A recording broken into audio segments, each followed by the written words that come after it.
Os santos da Santa Igreja Católica Apostólica Romana, de 7 a 13 de outubro, Anno Domini 2024. Vamos começar falando de segunda-feira, 7 de outubro, dia de Nossa Senhora do Rosário, padroeira da paróquia Nossa Senhora do Rosário, de Presidente Getúlio, nossa vizinha aqui, né? Pertinho. O Santo Rosário foi sendo transformado com o decorrer dos anos. Porém, no ano de 1214, a Santa Igreja o estabeleceu na forma e método que hoje é usado.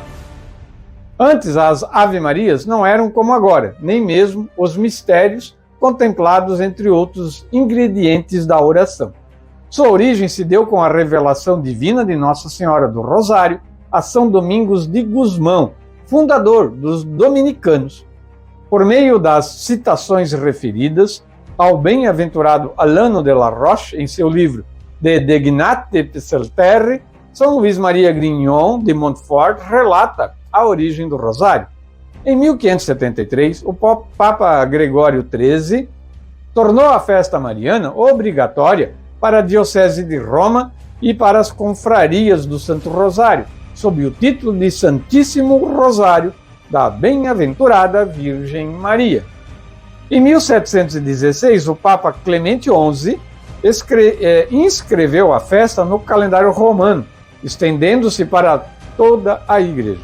A celebração ocorria em datas diferentes, conforme os costumes locais de cada localidade. O Papa Leão XIII inscreveu a invocação Rainha do Sacratíssimo Rosário na ladainha lauretana em 10 de dezembro de 1883. Em 1913, o Papa Pio X fixou a data da celebração da festa em 7 de outubro, o grande Papa Pio X. Terça-feira, 8 de outubro, dia de Santa Pelágia, uma grande santa da nossa igreja. Ela era uma jovem de 15 anos que, no princípio da perseguição do imperador Diocleciano, grande e terrível imperador romano, no ano de 302, testemunhou de modo muito esquisito sua fidelidade a Cristo. Preferiu morrer por amor a Cristo do que entregar a sua virgindade. Por isso, a Igreja reconhece e louva seu heroísmo.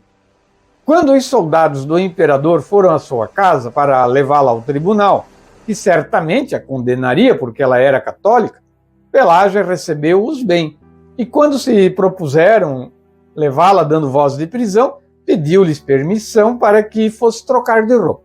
Dado o consentimento pelo chefe da escolta, Pelágia dirigiu-se ao quarto e, desejosa de escapar dos ultrajes que a esperavam, infalíveis, e a temer pela sua própria virgindade, que ela tinha consagrado a Deus, não titubeou, subiu ao mais alto da casa em que vivia, em Antioquia, e de lá atirou-se ao chão, falecendo quase que instantaneamente. Pergunta-se, cometera suicídio? Por isso, uma forma esquisita, que a gente falou no início? Bom, não, pois isso seria tirar a própria vida por desgosto, por perda de sentido na vida, ou qualquer outro motivo, que leva a pessoa a se suicidar-se de forma depressiva ou coisa assim. Na verdade, ela preferiu morrer do que cometer um pecado. Por isso, ela é uma mártir. Lembremos de São Domingos Sávio, antes morrer do que pecar. Muito bonita a história de Santa Pelágia. Na quarta-feira, 9 de outubro, dia de São Dionísio, mais um grande santo da nossa igreja, com uma história bem interessante. São Dionísio, de origem italiana, era um jovem missionário enviado pelo Papa Fabiano para evangelizar a antiga Gália do Norte, em meados do ano de 250, portanto no século III, e a Gália era a França, a atual França. São Dionísio fundou a primeira comunidade católica em Lutécia, atual Paris, sendo eleito seu primeiro bispo. O sucesso de sua missão, porém, começou a incomodar os magos gauleses e também os romanos, fiéis ao imperador Valeriano, um grande tirano também, Esse Valeriano perseguia duramente os católicos. Os gauleses acusaram-no de bruxaria e práticas maléficas, e os romanos prenderam-no porque São Dionísio não reconhecia o imperador como um deus. Forçado a negar a fé em Jesus Cristo, São Dionísio preferiu morrer. Ele foi decapitado. E conta a tradição, da Santa Igreja que ele pegou a sua própria cabeça, depois de decapitado, e carregou até o local do seu sepultamento. Hoje, a Basílica de Saint-Denis. Interessante, né? Ele pegou o corpo dele, pegou a cabeça e levou até o local do seu sepultamento. Hoje é a Basílica de Saint-Denis.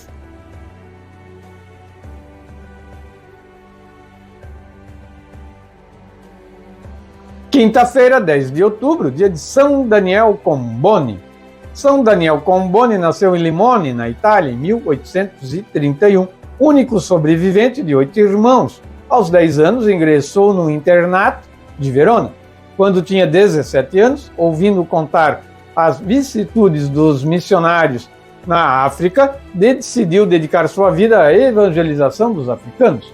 Em 1854, foi ordenado sacerdote, aos 23 anos de idade. Depois de uma cuidadosa preparação, estudando árabe, medicina, música, ele partiu para a África em 1857.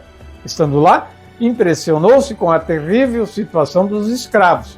A prática do tráfico de escravos estava de tal maneira arraigada que no Egito e no Sudão, o único local onde os escravos encontravam asilo eram as missões de Daniel Comboni. Fundou em 1867 o Instituto para as Missões na África, que deu lugar ao que hoje são os missionários cambonianos. As comunidades que fundou seguem o modelo das reduções jesuítas na América Latina, jesuítas, Em 1877, ele foi ordenado bispo da África Central e, logo a seguir, ordenou a sacerdote um antigo escravo, primeiro padre africano daquele lugar, quando na Europa, alguns ainda negavam ao africano a evidência de ser uma pessoa.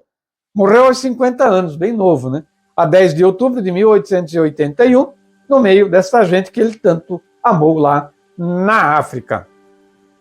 Sexta-feira, 11 de outubro, Santo Alexandre Sauli, aos 17 anos, pediu para ingressar nos clérigos regulares de São Paulo, chamados Barnabitas, por residirem na igreja milanesa de São Barnabé. Ordenado sacerdote, tornou-se mestre e formador de Barnabitas, chamados a ser homens de cruz e do livro, de fé e cultura intimamente unidas, tanto no século XVI como no século XX.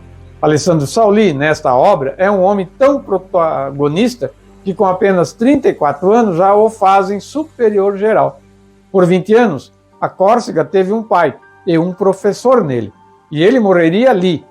Ele obedece mesmo que tanto trabalho já o tenha esgotado. No entanto, ele empreende imediatamente a visita pastoral. Não para de carregar a cruz, até que um mínimo de força ainda o sustente. O último dia chega para ele, na doce paisagem outonal do sul do Piemonte, em Colosso de Asti, onde aceita a hospitalidade do senhor local, mas não nos salões nobres, pois ele fica no andar térreo com os trabalhadores, perto da recepção. E aqui, com as primeiras brumas nas colinas, morre o apóstolo da Córcega. 12 de outubro, dia de Nossa Senhora Aparecida, Sábado, 12 de outubro, a rainha e padroeira do Brasil. Na manhã de 12 de outubro de 1717, 3 pescadores lançaram seus barcos no rio Paraíba, que escorria até a sua cidade. Eles tinham sido encarregados de trazer peixes para o banquete, que se realizaria no dia seguinte, na cidade de Guaratinguetá. Foi pela ordem do conde Assumar, Dom Pedro de Almeida, Portugal, governante da capitania de São Paulo e Minas Gerais, a exigência dos peixes do rio Paraíba. Os 3 pescadores, Domingos Garcia, João Alves e Felipe Pedroso, pareciam não ter sorte naquela manhã. Em 1929, no encerramento do Congresso Mariano, Nossa Senhora Aparecida foi proclamada Rainha do Brasil sob a invocação de Aparecida. Em 31 de maio de 1931, a imagem Aparecida foi levada ao Rio de Janeiro, para que diante dela, Nossa Senhora Aparecida recebesse as homenagens oficiais de toda a nação, estando presente também o presidente da República na época, Getúlio Vargas. Nossa Senhora Aparecida foi aclamada, então, por todos como Rainha e Padroeira do Brasil.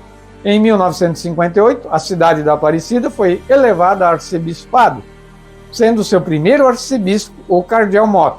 Em 1967, Aparecida recebeu a Rosa de Ouro enviada pelo Papa Paulo VI. Lembremos, a imagem da Nossa Senhora Aparecida foi encontrada em 2 pedaços, no Rio Paraíba. E hoje, domingo, dia da Beata Alexandrina Maria da Costa, 13 de outubro. Alexandrina Maria da Costa nasceu em Balazar, Póvoa de Varzim, Arquidiocese de Braga, no dia 30 de março de 1904. Em Balazar, morava com a mãe e a irmã, na localidade do Calvário, onde irá permanecer até sua morte. Aos 14 anos, aconteceu um fato que seria decisivo para a sua vida. Era Sábado Santo de 1918. E neste dia, ela, a irmã de Olinda e mais uma mocinha aprendiz estavam a trabalhar de costura, quando perceberam que 3 homens tentavam entrar na sala onde se encontravam, embora estivessem fechadas. Os 3 homens forçaram as portas e conseguiram entrar. Alexandrina, para salvar a sua pureza ameaçada, não hesitou em atirar-se pela janela. Deu uma altura de 4 metros. Lembrou Santa Pelágia, As consequências foram terríveis, embora não imediatas. Só que Santa Pelágia morreu e ela aqui não morreu na hora, Em 1950, Alexandrina comemora os 25 anos da sua imobilidade. Ela ficou paralítica, tetraplégica.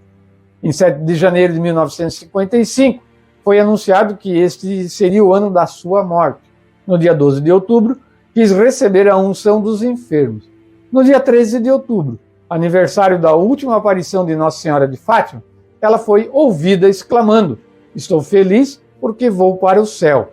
E às 7h30 da noite, ela faleceu. Então, Beata Alexandrina Maria da Costa seguiu o exemplo de Santa Pelágia, não entregando a sua virgindade.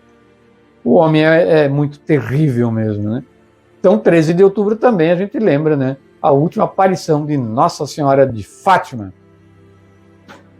Os santos da Santa Igreja Católica Apostólica Romana são do site católicocançãonova.com. A gente resume, bem resumidinho, para poder caber aqui no programa. Mas quem quiser e se interessar pela vida dos santos, se interessa, que é muito importante, pesquise sobre a vida deles, e vocês vão ver muita coisa interessante sobre os santos e tentar, de alguma forma, seguir alguns exemplos deles. Para encerrar o quadro de hoje, vamos ouvir o salmo da liturgia deste domingo, o Salmo 89. Saciai-nos, ó Senhor, com vosso amor, e exultaremos de alegria. Continuem conosco, pois logo trazemos o Evangelho de hoje.